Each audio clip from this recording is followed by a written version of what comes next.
Now it's time to share my story. I've been here before where I tried to speak out last year, and it took so much strength for me to do that. And I did come out and speak on my truth. I got attacked again, and I went down a spiral. I really went through it last year. But on reflection of my last videos, I feel like I was very scared. I was still very afraid of my truth. I've always been suppressed my whole life. My family is very, things will happen and it gets swept under the rug. It's all about being quiet, and I'm tired, I'm exhausted. There's a lot of people out here that are mad that I'm still alive. I'd rather die telling the truth than die and no one knows. There are two sides to every single story. My whole life, pretty much, but specifically the past 3 years, I've had a lot of abuse that's happened to me. I've had a lot of people that are meant to love me, people that were meant to protect me, people that are my family, have come against me, has lied on my name, that has wrongly accused me. Had a lot of people backstab me, a lot of people make up a lot of rumours about me. I experienced a lot of supernatural things, a lot of things that cannot be explained, a lot of things that not the norm in this world. I'm going to try my best. I just need to take a deep breath because this is really hard for me. In 2018, sadly, my granddad passed away. My granddad was like the glue to our family. Me and my siblings, we grew up with my granddad, right? My granddad was very present in my life. When he had passed away, it was very, very hard. We took it very hard. There was an issue around my granddad passing. Growing up, my granddad and my stepnan were always together. They were married for countless years. They were very like two peas in a pot. Last thing we'd want to do is leave our stepnan by herself after losing granddad. My family started to abuse my stepnan, and they were accusing her of stealing my granddad's inheritance. So during that time, I had to witness my stepnan really going through a dark night of the soul. They started to do witchcraft on my stepnan. They broke into the house. They stole my granddad's things as well as my nan's things. There was a lot going on. People making up rumours saying how my nan was crazy and how, she's got dementia.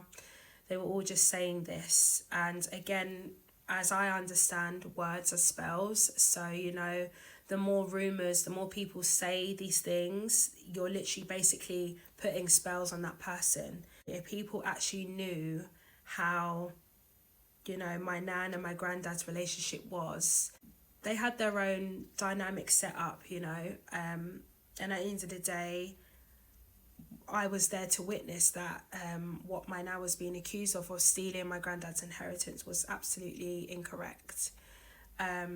Unfortunately, people just wanted to have some money because my granddad's passed away, Unfortunately, my family care a lot about money rather than love. My birth mum really went, I don't know what had happened to her, but she just had changed.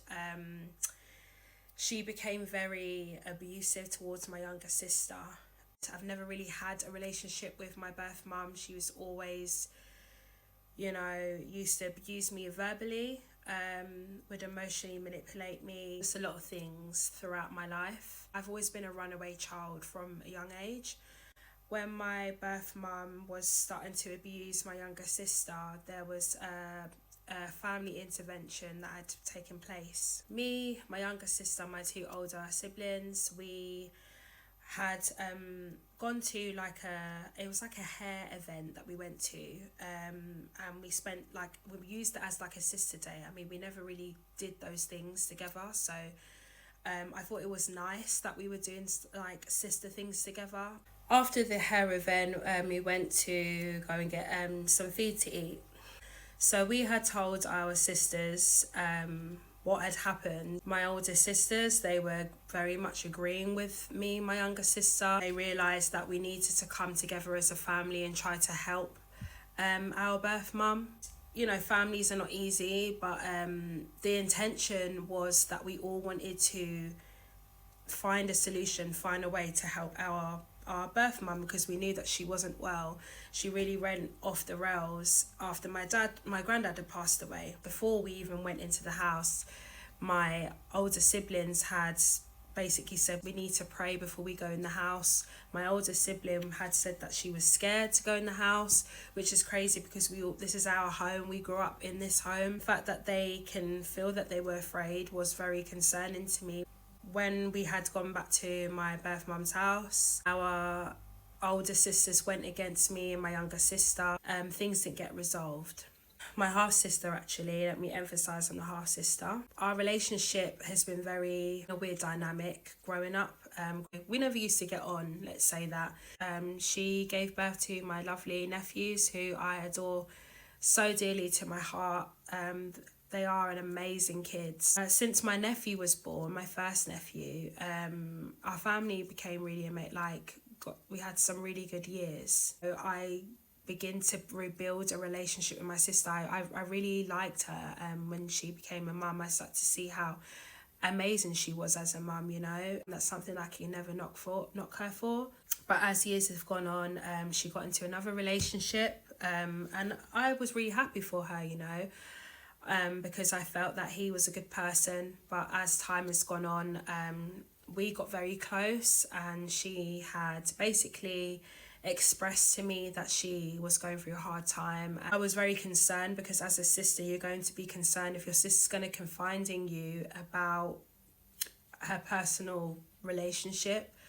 As a sister, I want to be the best, that I give her the best advice that I can, be there for her. I never got involved. I already understand like relationships. I've had my fair share of a lot of scary relationships I have been in the past, and the last thing I want to do is intervene or get involved. Like, the last thing I'd want to do is hurt someone. Due to me trying to have my sister's back and support her expressing to me what was going on in her relationship, she would then go back and tell her partner my opinions of how I felt about him, which I didn't really understand why she would do that. My opinions are only being formed because of what she has told me. My loyalty is with her at the end of the day. She's my sister, you know.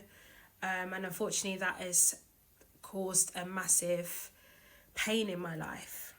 So during the lockdown, I was grieving a lot, you know, and my whole family turned against me. They just all stopped talking to me. I basically was blackballed, and I didn't really know what was happening. Like, you know, we've all gone through a massive lockdown, and regardless if my family didn't like me, it felt really horrible knowing that my family just literally like didn't even want to know if I was okay. I pretty much was like trying to cope with my grief and my, you know, abandonment through work. My work has saved my life, because there's the amount of beautiful, amazing people I've met through my job helped me stay sane, helped me to feel like I belong somewhere, that I'm a part of something. Going through a lockdown on your own was horrible, and the environment I was living in, there was a lot of mental health going on in the house that I was living in. It was just a very toxic environment.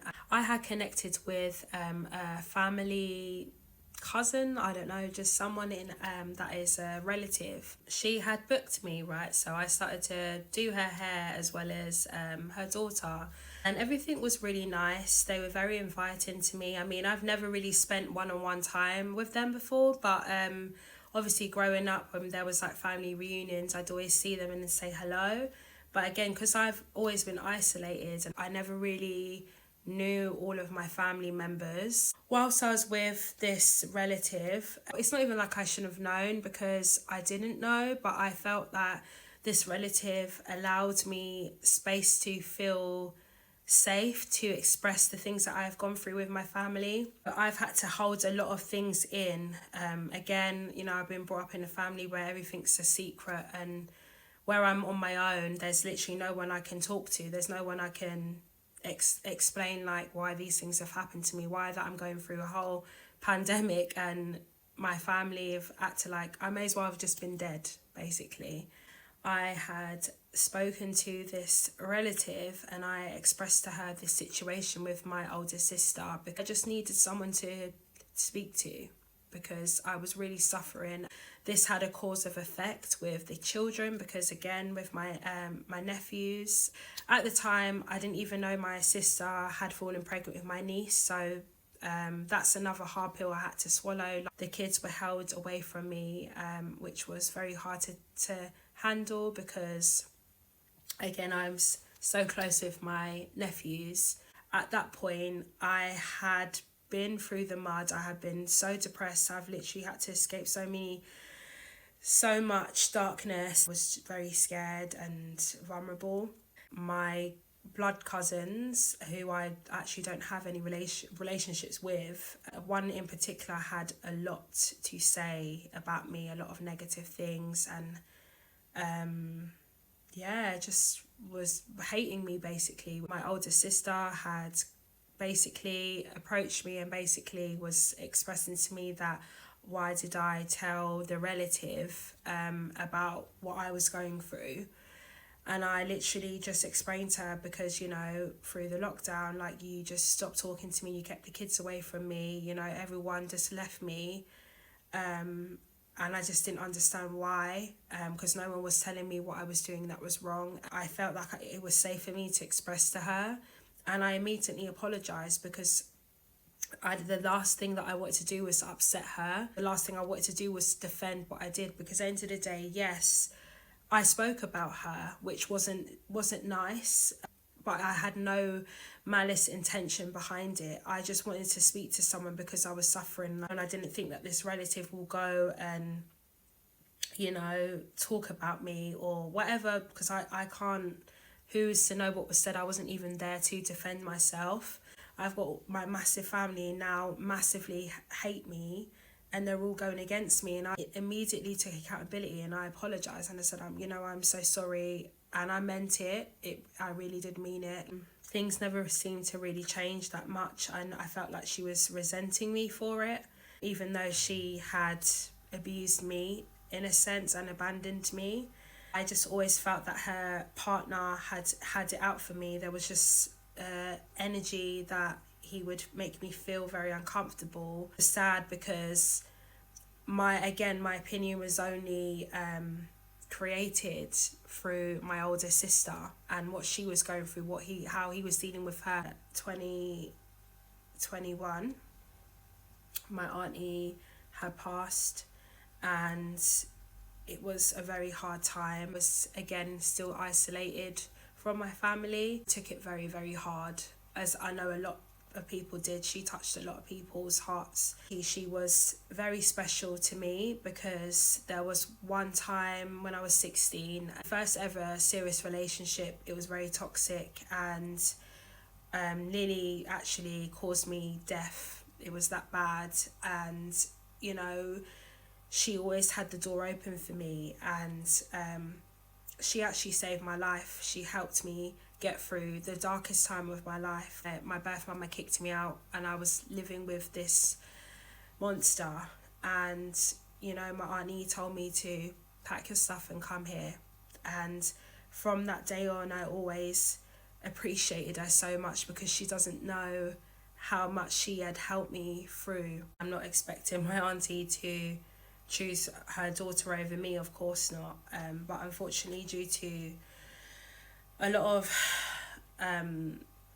lies about me that was created by a cousin of mine and my birth mum, this caused separation within my relationship with my auntie. That was a very hard one that I had to live with, because she very much was a mum to me. Every time I had got kicked out of my birth mum's house, that's literally where I was off to, you know. And those in the past would know that I was always running off there. You know, there was even times where I literally had no money and I'd literally jump the train to get there, because I felt that being with my auntie, being with my cousins, I felt safe there. And the fact that I never even got to say goodbye, I wasn't around her when she was sick, because of the separation. It's like walking into a line saying, you know, my whole family hate me, I don't even know why, because of one person had made lies about me due to her just hating me for no reason, when I've done nothing but show her love. I've always been there for this particular cousin. It just ruined a lot of relationships, by her behaviour, the way she treated me. She had passed away, we went straight down there. They were very hostile towards me. Again, I still don't really understand why, because I am innocent. Like, I don't care what anyone says, I'm innocent. I've done nothing but try to show them love, because they were the only family I really had. That's how I view it. One of my cousins made me a godmum to one of her daughters. I wanted to be a really good role model towards her, and really be there for her and be in her life, but I couldn't because of X, Y and Z. And there was no one I can talk to about this. There was no one I can express this to, because I was really, really close with this family. They were like my family. I didn't see them as my cousins. I saw them as like my sisters and my brothers. They abandoned me. Their mum has passed away. I get that. I understand their pain. I feel their pain. I understand, because I'm feeling the pain too. And it's just shit that it's got to this position that we are in, that I don't even know how to be around them. I don't know how they're going to receive me. Some of them weren't happy to see me around. There was a lot of animosity, which I didn't really get, again, because no one actually comes to me and tells me how they felt. No one's actually come to me and actually directly said to me what I have done to them, why they have treated me the way that they did. But this is just the treatment that I've always had within my family. The night before my auntie's funeral, I was going to spend some time with my sister, because I didn't want to be alone at home. It's strange to see that my birth mum wasn't sad that my auntie had passed away, and she was kind of looking at me as if I've lost my mind, because I was very emotional about. I had said to my birth mum, so are you ready for tomorrow? And she was like, I'm not coming. And I said, what do you mean you're not coming? And she was just like, I'm not coming. I basically said, you're not coming because of Nana's coming. And she just basically told me to piss off. I guess that was very triggering towards her, because, you know, when you are a victim of black magic, you know, there's a thin line. And if you was to see your victim, the fact that your victim is still alive and still breathing, because essentially everything that they had sent my stepnan's way, it never killed her. She is very protected, and you know, and I do believe that my granddad is protecting her too. You know, that will make the abuser nervous, because I can understand what would be the reason why my birth mum would not want to come and show respect to my auntie, who she was close with. It just, to me, it just didn't make any sense. I left the house because I was just really emotional, and what she had told me, like, it just pissed me off. So I just left the house. I was like, this is why I can't come to this house, because every time I'd go to the house, it was like the house I just had to get out of there. The only room I felt safe in was my younger sister's room.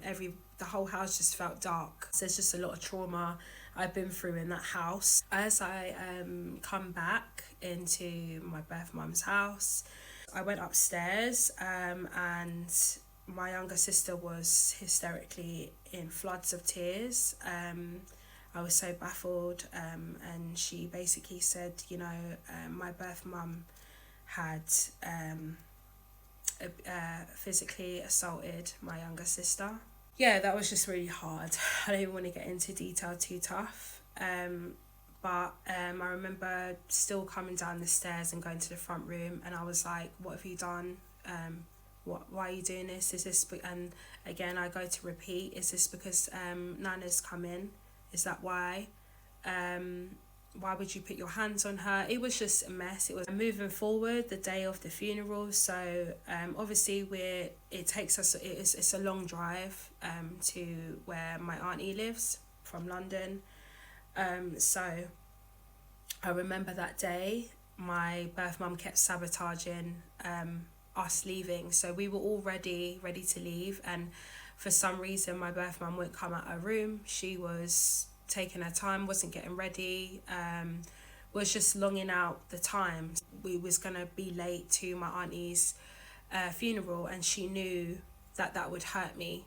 I actually had plans on, you know, having a hotel and staying in a hotel the night before to make sure that I was there on time. She sabotaged the timing, and we got to my auntie's funeral late, and I had to watch my auntie's funeral outside on a screen. That was even worse.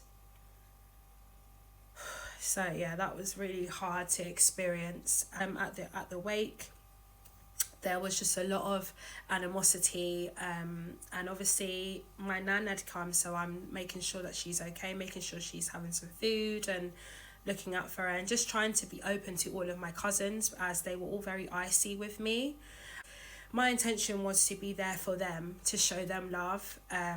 I've always showed them love anyway, but to also to be there for my uncle. She was an amazing woman, you know, the most selfless person I've ever met in my life. Like, she would literally, there was days where she would make sure everyone ate and she would go without. You know, that's how much of a massive heart that she had. Yeah, I will always love her forever. She would always be in my heart, and I will never, yeah.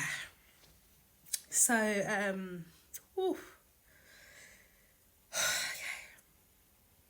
So moving forward, at the funeral, it got to a point there was so much animosity.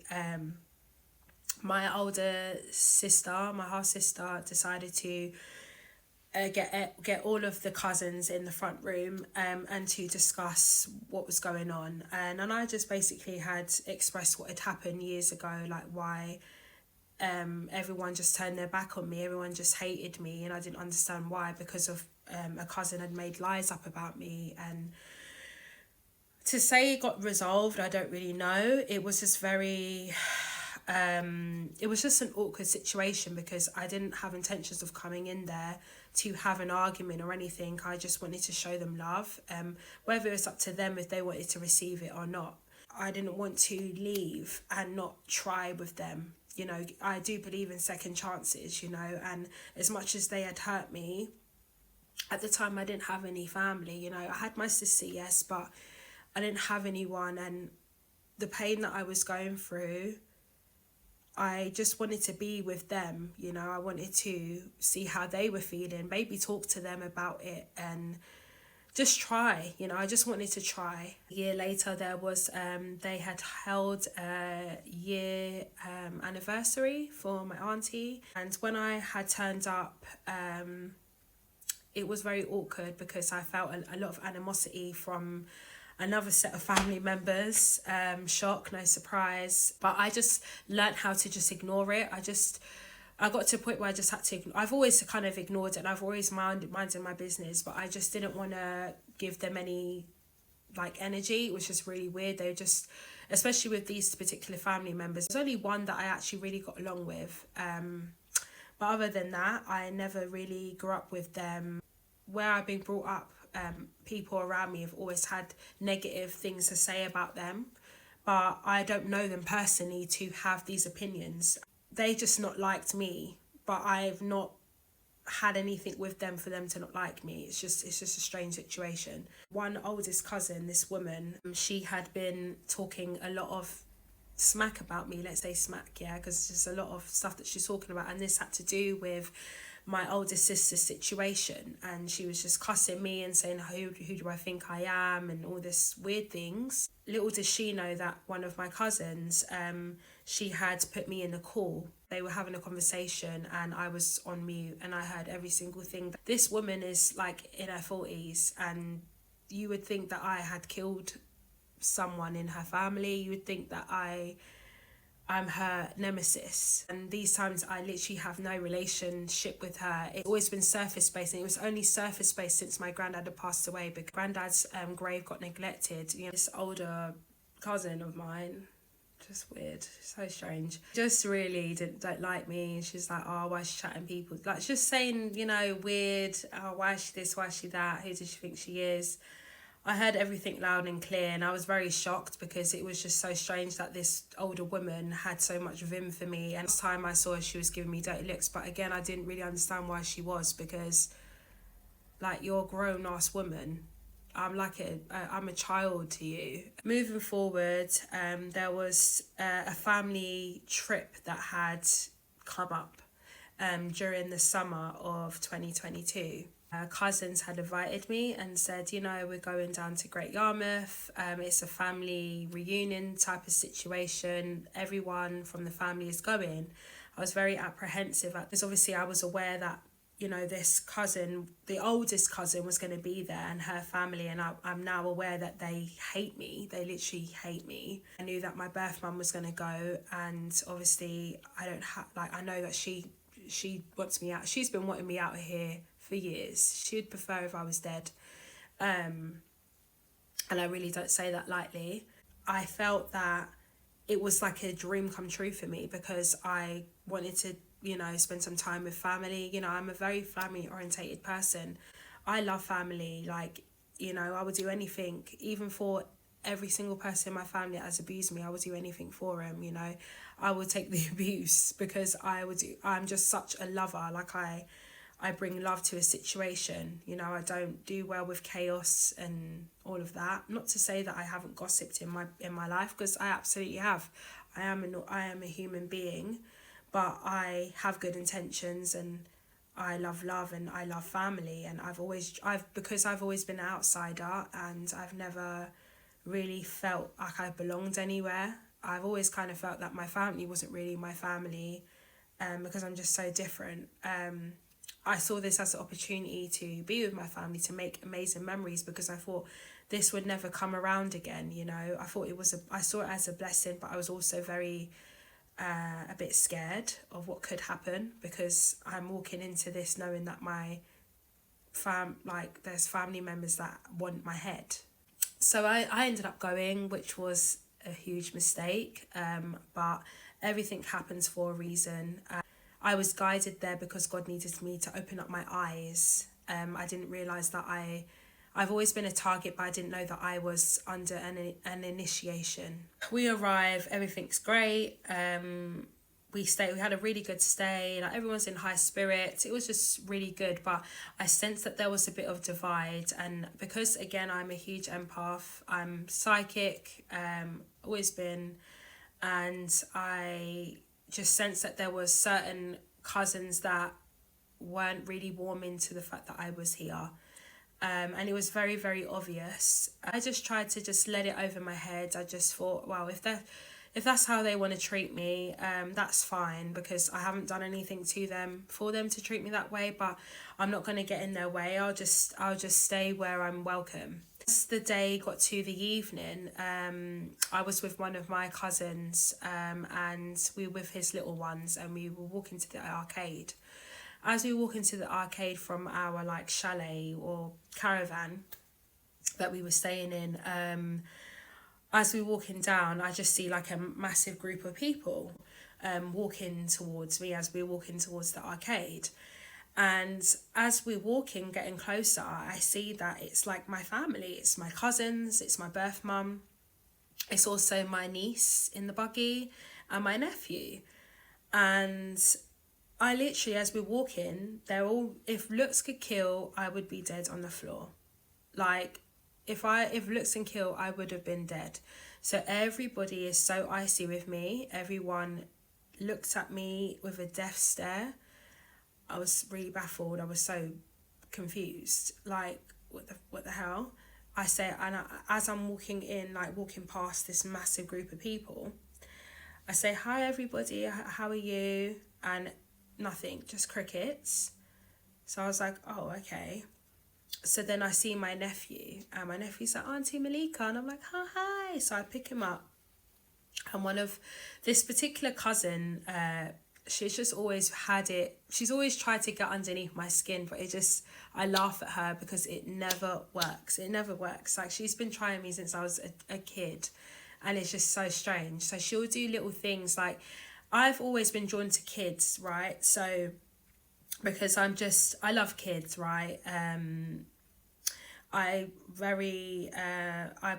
worked in a nursery, I'm just very maternal, and I could just get along with the kids, right? And she would purposely go out of her way. Like, if I have a child in my hand, she will go up to the kid and try and get the kid off me, or she would pretend like I'm literally invisible to try and like antagonize me. It was just really strange. So she tried to do that. I just thought, oh, she's up to her own tricks, whatever. So I just ignored him. I said, okay, well, if they're going to be like that, I'm just going to ignore him, because I just think that's really strange why they would be that hostile towards me. And my birth mum standing there, she completely ignored me. So I was like, okay, well, this is going to be a very uncomfortable trip. And I just wanted to go home. Around that time, I was still very much a smoker. I must have walked with my cousins and my older sister, and we went round and we smoked. Because my whole family was there was like different people going into different caravans and stuff, and obviously because they all gossiped, word got round that they had interrogated my nephew. I heard, again, I don't know if this is true, because as you know, my family gossip a lot, but there was a rumour that my oldest nephew, they got him in a caravan, and they interrogated him. They turned the lights off and put the light on him and made him apologise to everyone. That didn't sit well with me at all. And I think that's very traumatic to do that to a child. I just felt that was really weird why they would do that. Throughout the whole trip, I never got to see my nephew because I was around, it generally felt like certain family members were trying to avoid me or trying to isolate me on this trip.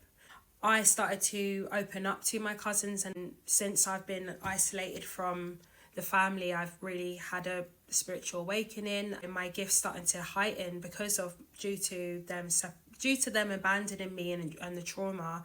My intuition, my psychic abilities started to expand. I spent a lot of time in solitude, that I had nobody, everyone left me, everyone I loved left me. So I basically started to look within, and through that time I basically, expressed to them that, I am psychic, and I've been guided to use cards, but I'm also very intuitive, etc., etc. My oldest cousins, she's also intuitive as well. And we kind of bonded off experiences, as we've had similar experiences growing up. So I felt like I was safe with her, because I felt that she had an understanding, and where we've had similarities of being isolated from my family as well. I felt that I found like a bond, like an actual bond. Again, I've never really met spiritual people, and even people that I have met that had claimed they were spiritual, they hadn't had, not to say that we all have to have the same experience, but my language would still come across alien to. Felt amazing that I could have a cousin who I can actually open up and talk about my experiences with. There was one night that my cousins had asked if they wanted to get some advice, and if we can do card readings. I felt very apprehensive about this, but there was a certain cousin that I knew didn't like me anymore, and I knew, obviously, she's kept her children, her daughter, from me, even though I'm her godmum. But I knew that she was fully against, spirituality, fully against anything that is not Christian. Even though Christianity, yes, you are, Jesus falls into spirituality. Again, everyone has their own experience and their own understanding. And, I do believe there is light and dark in every single thing that exists. I knew my intuition was telling me that, her being around wasn't going to be a good idea. my intentions was to help. So we held a card read within my cousin's caravan. From there, things started to change. So when they were interrogating my nephew, they had started rumours and saying how I'm evil and how I'm holding seances. That word is such an ancient word to use, but I automatically knew it was obviously my cousin, because she was there and there was definitely no seances, which was, well, each their own. She was obviously spreading rumours about me, and saying how I'm definitely evil and I'm a witch and stuff, which was very distasteful. When she was there, it was all about self-love. I was trying to encourage my cousin to love herself, encourage her to speak up, encouraging her to have faith in God. But yeah, I'm evil and I'm a witch. Okay, that's fine. Something very strange happened to me, and this was probably the second time I experienced my birth mum trying to hex me. A day before we were about to leave, and this was probably on the third day, where my birth mum and my older sister were leaving, because they didn't stay the whole duration. Mind you, this whole time we were there, my birth mum never said a word to me. For all I know, she is very cold with me. She literally stared me down as if I should be dead. We're in the arcade and I'm playing with my nephews. I'm giving them little tokens. I'm like, yeah, let's do some arcade games. Basically, I just started to focus my energy on my little cousins because I've missed out so much years of having bonds with them. Nephews are here, so obviously, since the lockdown and stuff, I haven't had the opportunity to spend time with them. So much time has passed and I haven't got to be with them, so I saw that was my only opportunity to make memories with them. As I'm like playing with my nephew, my birth mum comes up to me. As she comes up to me, she's just smiling and she taps me on my shoulder. She keeps going like this onto me, like that, just keeps going. And I kind of moved and I was like, what you did? Like, I'm looking at her like confused, and she was like, "You're right. Oh, 1 minute, I've got something for you. And she's going in her bag, then she gets up again and she taps me again. So she kept doing this, and it's specifically this movement. Like she kept doing that to my back, and I was thinking, what the hell is going on here? And even when I've moved back, she kept trying to touch me. Then she goes, oh, I've left it in my bag. I'm going to go and get it and I'm going to give it to you. Just stay there. Hold on a minute. And I was just so thrown. And obviously, when she had approached me, I had told my older cousin, I said, just please, like, be there, because she's trying to talk to me and it's just really awkward. And she leaves the arcade and I'm just talking to my cousin, like, what the hell just happened? Like, why was she tapping me like that? My birth mum is never one to give me a hug, never one to touch me, let alone be near me. So it was just very strange, not talking to me, and she very much was giving die bitch. That's literally what he was giving. I felt really unsettled within my spirit. I'm going to go back. Something just feels really off. We all went back to the caravan that we were staying in. My uncle just pops up. He goes, Malika, I've got this for you. And I said, He's like, oh, this is for you. This is what your mum gave to me to give to you. He hands me an envelope. This envelope's yellow. It's all wet and like open. It was just weird. He hands me it and I was like, oh, what's this? He was like, I don't know. Your mum gave it to me to give to you. So I open it and my whole spirit feels like there's something not right. I know my birth mum's writing, right? I know her writing. I open the card and it says, it's a happy birthday card. It says, to Malika, love, Carol. One of my aunties, who I haven't seen her in years, why would she randomly just hand me a birthday card? This didn't make any sense because, again, I'm isolated from my family. Birthdays in my life, I don't really celebrate. I don't really like birthdays because I've always been left out on my birthdays. I'm not really involved when it comes to birthdays, but there has been a lot of birthdays that I've spent on my own. No birthday wishes or anything. I'm just very much used to that. So I thought it was very strange that all of a sudden she wants to give me a card from my auntie, knowing that that's my birth mum's writing. You know, she's my mum, you know. So of course I know that this is fake and weird. My intuition was telling me this is evil. I couldn't explain it. I couldn't express, because I knew half of my family, they think it's a whole load of baloney, even though when we were kids we were all brought up. No, my uncle, my birth mum, and probably the others were always speaking about spirituality. My uncle used to always talk about our healers and our bloodline and how we're from the Maroon tribe, and he used to always, we grew up hearing these things. But as we've gotten older, it's kind of like everyone's kind of pretended like it's not real, except from a few people like my cousin, who is very much awake to what's going on. So I remember taking myself away. I said, you know what, I'm gonna come back. And I went into the bathroom and I prayed to the Lord. I got on my knees and I prayed. I said, Lord, release whatever this woman has tried to put on me. Release it now. I prayed to God to protect me, because I felt like something that she had tried to give me, and all the tapping on my back, something was just very odd. I tried to explain this to my cousins, but they were trying to make me think I was overreacting, because I'm just used to that, I guess, because I just see things differently from a lot of people, and because I'm aware of what my mum is and what she does behind closed doors. There's a lot of people that just don't believe me, because again, if you was to meet my mum, you would think that she was the nicest person in this world.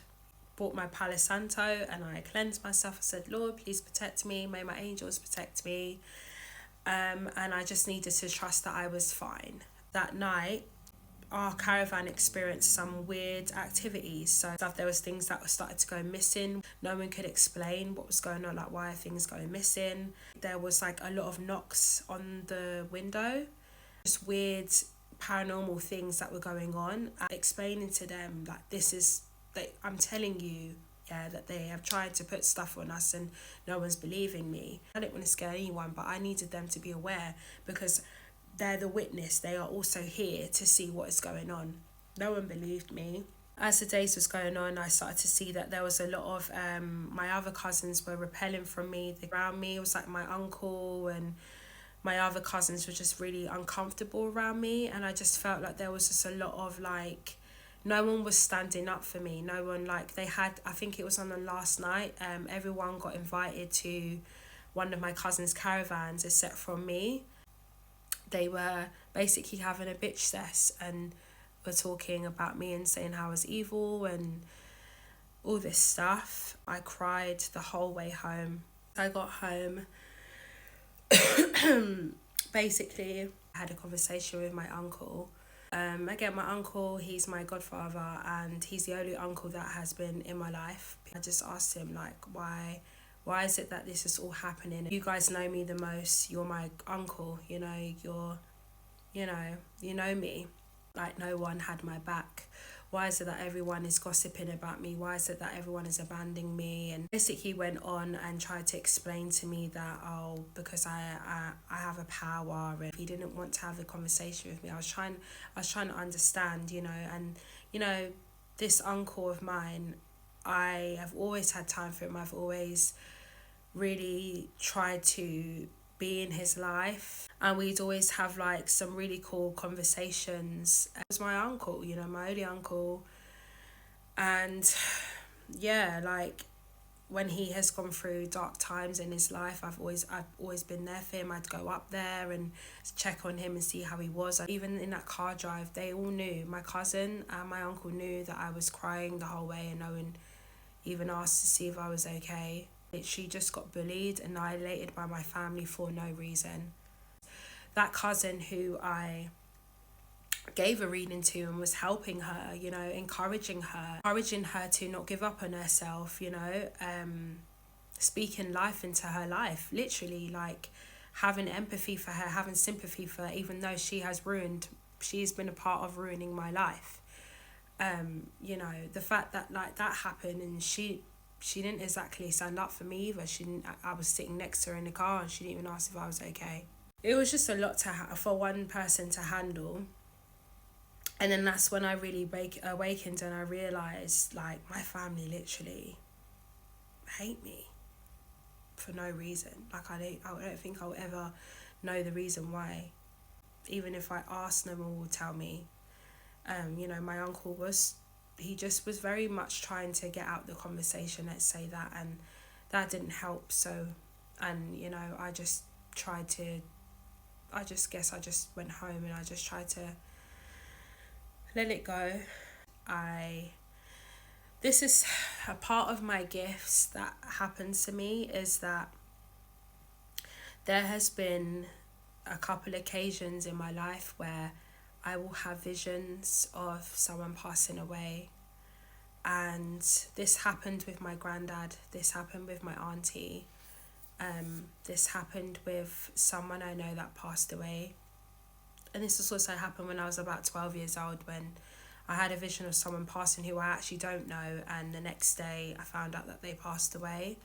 I'd say a teenager, where I will be shown that someone is about to pass on, and then it happens. And unfortunately, I had this vision of my dad in hospital, on an operating table. I had a friend that I very much had on a pedestal. This friend, and also I was friends with her sister and her other siblings, and I very much cared about these individuals. I worked with them, you know, I met them through work, and I very much saw them as like sisters that I never had. And I had met them. They walked into my life at a really dark time. I would do anything to help them, you know. They always invited me to their parties, and they'd invite me out to go out with them and their friends and stuff. And very, very much I very valued these ladies. I had a dream vision of my dad being ill, and I had like a big meltdown about it, because I'm aware of this gift, that this happens, because literally it's happened a handful of times now. It's kind of like God kind of warning me that they're gonna pass, but I guess I was very in denial when it came to my dad. I expressed this to the friend that I was friends with at the time, and I was like letting her know, like, I am really scared, and like I don't know how to feel. And she was just basically trying to console me. She was like, you know, don't worry, like everything's gonna be fine.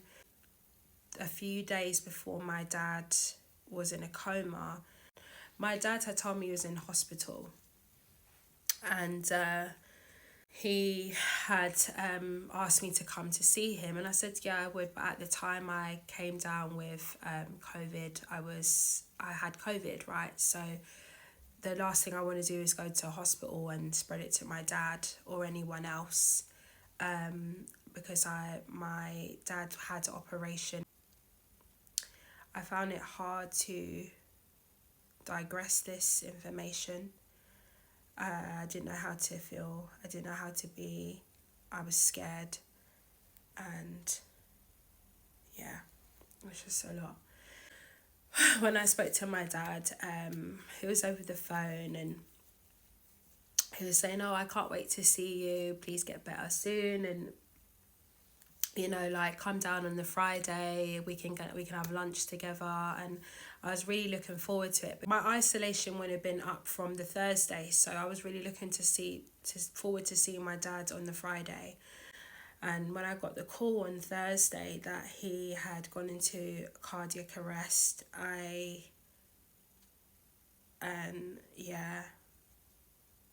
that was it. And I was so scared, and I was so scared because what I had been feeling was happening. I didn't know how my family were going to be with me, you know, my immediate family, my birth mum and my sisters, because I was by myself in isolation. And my dad is in a coma. I was looking forward to seeing my dad. You know, I didn't think that would be the last time I would talk to my dad. I didn't even get to say I love you to my dad. I didn't know I didn't know that this will be the last time. It was just a lot. Going in was so scary because I didn't know how my family, my sisters were going to take me. I didn't know what was going to happen. I didn't know. But I knew that I needed them. I knew that I needed answers. I knew that I needed to find out what happened to my dad. I just spoke to my dad and he was fine. He was fine. He was looking forward to it. We were going to have lunch together. You know, we were going to have lunch together. We were going to get to, you know, we were going to catch up.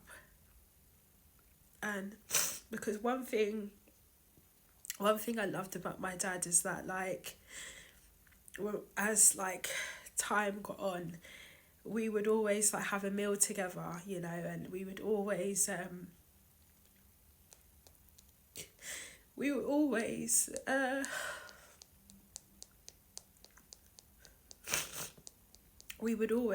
have a conversation about life, and he would always say how proud he was of me. And to like never give up on my dreams. And yeah, my dad was just awesome, and I didn't know that would be the last time. And it just was hell from there. I promised myself I wouldn't cry. I'm crying, but it's just so painful, and like not being able, like I didn't even get to say goodbye, and it pisses me off because there's so many, you know, my sisters, my older sisters and my mum, they don't even love my dad, and they even got to say goodbye. But anyway, everything is how it had to be. During the experience at the hospital, there was a lot of things that were very, very, very strange. I go back and forth with what was going on. First of all, there was this man that just turned up from nowhere. Don't know him. This obviously I wouldn't know because, you know, I'm not with my family. This pastor that came to be my dad's very close friend had popped up and was there around when my dad was in a coma, saying a lot of things about my dad's finances, which I raised eyebrows at because I just thought it was really strange that he would talk about my dad's money. My spirit just didn't take to this man, and I couldn't understand why. And you know what it's like, right? If someone claims to be a pastor or a man of God, then everyone automatically believes that this person is a good person. I don't care who you are. You can be anybody and you can be a bad person. And trust me, I have had my fair share of believing people are good and they're just absolutely not. When my dad was in a coma, we were all waiting in the waiting room to go and see my dad. It was the time when it was my turn to go and spend some time with my dad. My birth mum happened to be in the room with my dad. It was like intensive care. If I had seen my dad, my dad's fist was always like this, like in a fistball, which I didn't understand, because if he's in a coma, he can't move. So his wristband was always pushed up further onto his arm, which was causing circulation problems. I remember seeing this and speaking to one of the nurses that was looking after him, and I said, can you please check that out because his arm shouldn't be swollen. And she was like, oh, I don't know why that's happened. We'll keep an eye out on that, but that shouldn't happen because, you know, my dad is in a coma. Something just still doesn't sit well with me, and I just didn't understand what I had seen. So I'm walking in and I'm going to see my dad, but all the curtains were closed. As I walk in, I don't think that my birth mum had noticed that I was there. I don't think she had heard me draw the curtain. So I walk in and the bed is like in front of me and her chair is like turned towards him. She's holding onto his hand, and I can slightly see the side of her and her head shaking like frantically, and I can just hear like noise. Then I tap her and I said hi, and then she's like, oh, and then she gets up and she leaves. Like she literally ran. After that, I think she had left the hospital, or I just didn't see her after that, and I thought, what a weird experience. I never let that go. That feeling was always stuck with me. And I had seen that my dad's hand was in a fist, like literally on a fist, like on the bed. And I was really thrown off by that. I felt like my dad was disturbed from that experience, because I'm walking into seeing that, and I just started praying for my dad. I just started praying. I said, God, whatever has happened here, just please protect my dad, please bless my dad. I was just praying so hard. I've never prayed so hard in my life, and it was really hard for me because I didn't think to take up my phone to record. I didn't think to, I was literally on my own. There was no doctors in sight, there was no nurses there. It was just literally just my dad and my birth mum there. So for me to even express this, my family already hostile towards me because they don't like me, because whatever the reason is, they just hate me. I just never forgot that. I couldn't forget it. I just thought there was just something is wrong. She did something, and I just kept feeling that. Like I just felt like she did something. Maybe I'm itching my nose, it's a confirmation. As the days was going on, it was, this pastor man kept turning up. It was just really strange. I don't really know why he was just hovering around, and every time there was a conversation, it was always about money, which I found weird. I knew my dad had left. I knew my dad died. Doctors and nurses were telling us that he's going to be fine. He's on, the ventilator. I knew instantly that he passed away. I was in the room. I felt my dad spiritually in the room. I felt he was there. I just had to get to the grasp of my dad's actually gone. There was just a lot of negligence that was happening with the hospital. There's just so many things that were happening that just didn't make any sense. A lot of the things that the doctors were saying just wasn't making any sense. There was just a lot going on, and it was just so chaotic. It just got worse and worse and worse. Moving forward, it was just like I was in a nightmare that was never ending. Nightmare that was continuing to play and play. And when someone passes away, it's hell, but then you have to now organise your dad's funeral.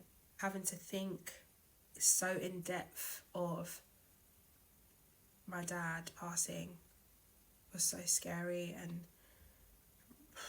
yeah. But my oldest half sister, her partner, started asking questions to my younger sister, like, oh, what's my dad's passwords to his accounts, which was strange because I don't even know why he would be asking, why he would want to know that information when he's just a baby dad. I was interrogating my younger sister, because my younger sister, she was very much looking after my dad. She was helping my dad because my dad again was still giving my birth mum money, because that's a story for another day. There's a lot of emotional blackmail still happening, especially because my dad's mum, my grandma, she had passed away in lockdown, and there was an inheritance that was left for my dad. And I had warned my dad to be careful of my birth mum, because I knew that my birth mum was going to try and be around my dad because there was money. But obviously my dad always had love for my mum. My dad will do anything for my mum. And that's just the truth. That's the truth. So, yeah, I knew that because my birth mum knew my dad had money from his mum passing, she would be around, she would sniff around. And that's what actually happened. And that's why me and my dad had fallen out, because my dad didn't really want to believe what I was saying to him. And that's fine. Everything had to be how it had to be. We had a family meeting at my half sister's house, and we were discussing what we need, how we're going to raise money for my dad's funeral, and how there's no money and stuff. And it was all about money. And me and my younger sister were just trying to figure out, we're just trying to get into grasp that dad is not here. Like, we were distraught, and it seemed like we were the only two that were actually distraught. Everyone just seemed to be all about money, and it was just a really strange experience to go through. My older sister, she had created a GoFundMe. He had basically, expressed that we need help to raise money for my dad's funeral, and she had raised she's raised quite a lot of money. My intuition was telling me that something was off, because we were asking for crowdfunding, but yet she's my sister, my full sister. I don't know anything about this funding. I don't know what she done with the money.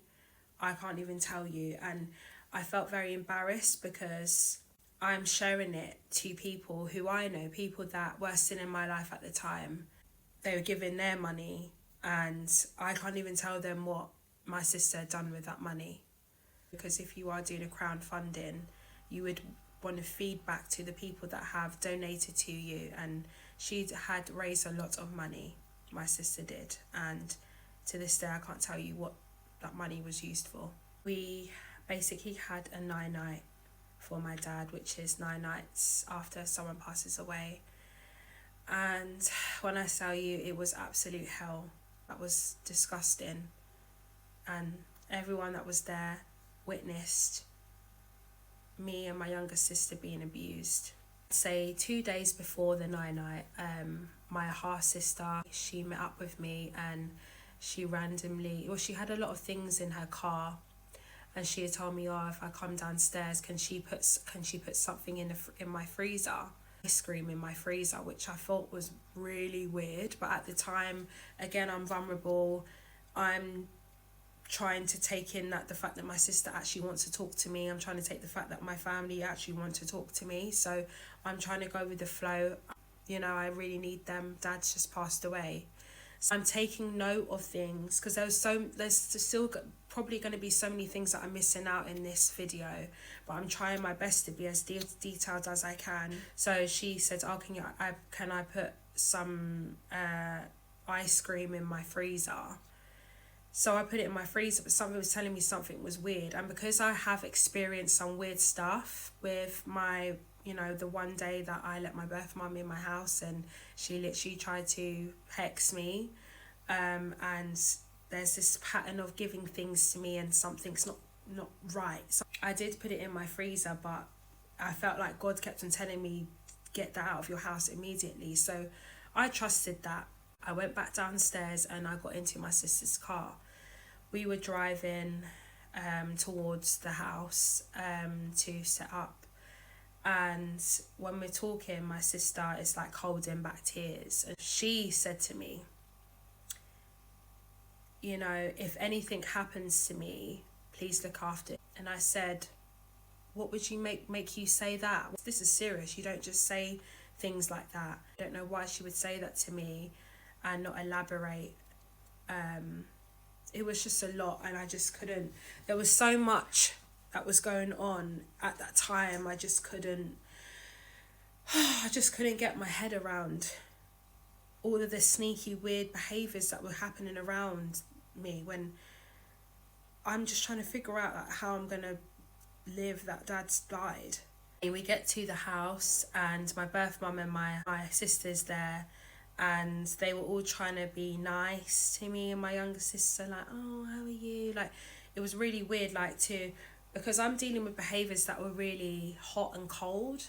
Mind you, before that, when we had a first meeting, my birth mum had said that she wasn't going to come to my dad's funeral again. She was pulling that number again and saying how she's not interested in my dad's funeral. Like, she just became really angry for some reason. I just need to apologise, because this story, there's so much things that's happening. It's like going back to where I've come from and reliving this again. Sometimes things are,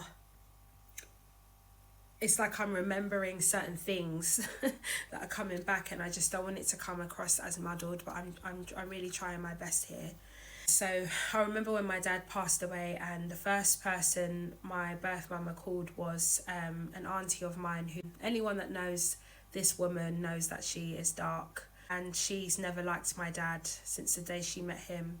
Growing up, my birth mum and her sister never got on. My birth mum always had bad things to say about her. As I've grown up, I've always heard bad things about this particular person, as well as from my other family members who I was close to, who I grew up with. They've always bad things to say about this auntie of mine. Well, she ain't even an auntie to me anyway, literally. So the night comes, and we're at the house, and we were just setting up, putting like loads of photos of my dad around the house. As the evening went on, there was some people that were friends of my dad who I've never met. They all were talking about my dad and how my dad touched so many people's lives. And honestly, it was incredible to hear those stories, to know that like my dad was also a good person to other people too. I know my dad was. I know no one's perfect, but I know my dad had a huge heart, you know, and he will do anything. He was very, very, very similar like my auntie, but very selfless. But, you know, my dad was very misunderstood. My dad also had experienced a lot of witchcraft from my birth mum. So, you know, my dad he had a hard life. And was very misunderstood. But regardless of that, it was so beautiful that people that I've never met had such amazing things to say about my dad. That brought me so much warmth within my heart. The evening was going really pleasant, you know, it was all about my dad, you know, people were sharing their stories and like how my dad's been so helpful to people. And my birth mum made my dad homeless for 2 years. During his time of being homeless, my dad helped save a lot of lives, a lot of people from addictions and stuff. And with homelessness, like it holds a special heart to me, place in my heart, because my dad survived a lot. Like my dad went through a lot. So yeah, it was nice to have that moment where people can talk about my dad, and talk the truth of who he really was on a soul level. He was very different, but in a beautiful way. You know, he was very misunderstood, but he meant well, and he was a soldier. My half sister, she literally broke down in the garden and was bawling, crying, bad. So I went out to comfort her. And I said, you know, like we've got this, and we've got this, I'm here for you, you know. I was trying to show her that I was there for her and that like we're here together. You know, he's actually my dad, you know, he was a dad to my half sister. And, you know, yeah, it was just hard. And I just remember that moment, and I haven't seen her cry like that before. It was a bad cry. The night was ending because it was meant to finish around 11. The family member, you know, that don't like literally hate me basically just for existing, they were coming. And beforehand, I remember this was my birth mum had said, oh, you know, they're coming. I remember I detested against it because everyone knows how much they didn't like my dad. They used to always bully my dad. They always was cussing him, never had nothing nice to say about my dad. I don't see why they would want to come to my dad's night. Plus, they don't even like me. They don't like my younger sister, and they don't like my older sister. The only person that they actually had time for was my half sister. I didn't really understand why they would even want to come to my dad's night. It was just very odd, very strange, and they live literally far away. They literally live like 2 hours away, somewhere up in the forest, wherever the fuck they live. Sorry, excuse my French. I just felt uncomfortable, especially because of how they had been treating me, knowing that they would rather me just not exist. So why would they want to come and be in this special moment? This is not a celebration. This is literally like my dad just died, and I want to be around people that actually care, that actually love my dad, and actually want to show me love, I guess, or want to be with there to help me through this time. They came. When they came, this is when everything changed. This was like near the end. This is about 10:30. They all came barging in. They came in the house and they ignored me and my younger sister. And I found it a bit crazy because we're actually blood cousins. This is my dad that's just died, and you've come in and you've gone straight to the kitchen to help yourself to some food and alcohol. I've never experienced anything like that in my life. When my cousin had come in, he was like, oh, so you're not going to greet me? Nah. I was just so confused. I was like, who's this? Who is he talking to? The fact that you can come from where you come from the bush, and you've come all this way, you've walked in and you say, you're not going to greet me? Nah. And you're at my dad's night. And first of all, you don't even like me. You don't even like me. Why would I come to greet you? And you've turned up late, and you're walking in with people I don't even know. Literally, this man comes in with one of his friends. I don't even know who they are. I don't even want to get carried away because it just sets me off.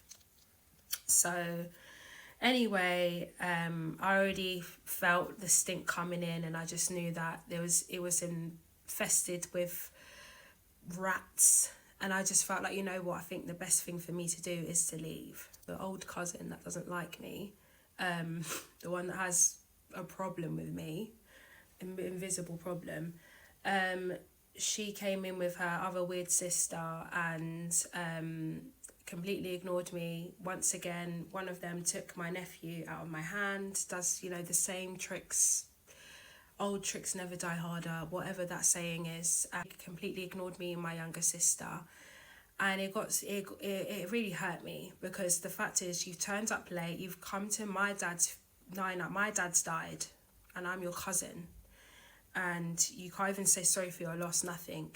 You don't like me. You've been slaughtering me for the past couple of months for no reason. I don't even know you. I actually don't even know.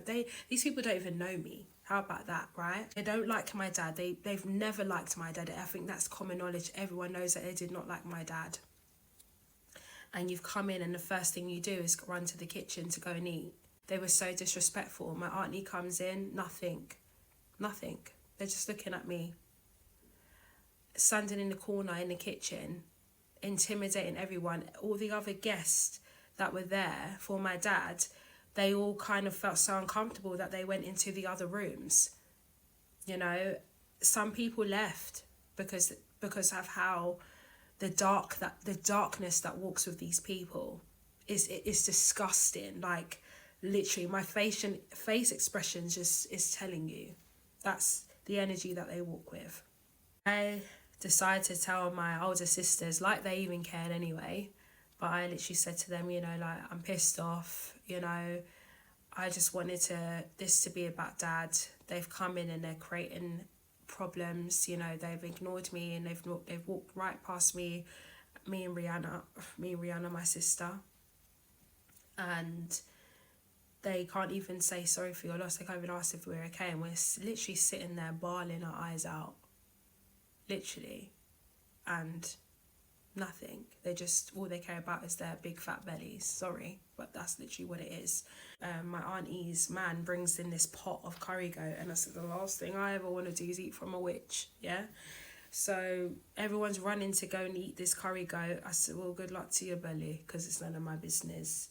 I told my sisters, you know, I'm going to go home. They're trying to create a problem, and I just don't want this. I just want peace. I want, you know, I just wanted this to be about dad, but clearly they've come in here and they're creating, they want to start an issue. My sister's like, no, they wouldn't, they're nice, and just trying to convince me rubbishness. I said, cool, like, I'm just gonna go, you know, I'd rather take my integrity, and I'm not gonna give them what they want.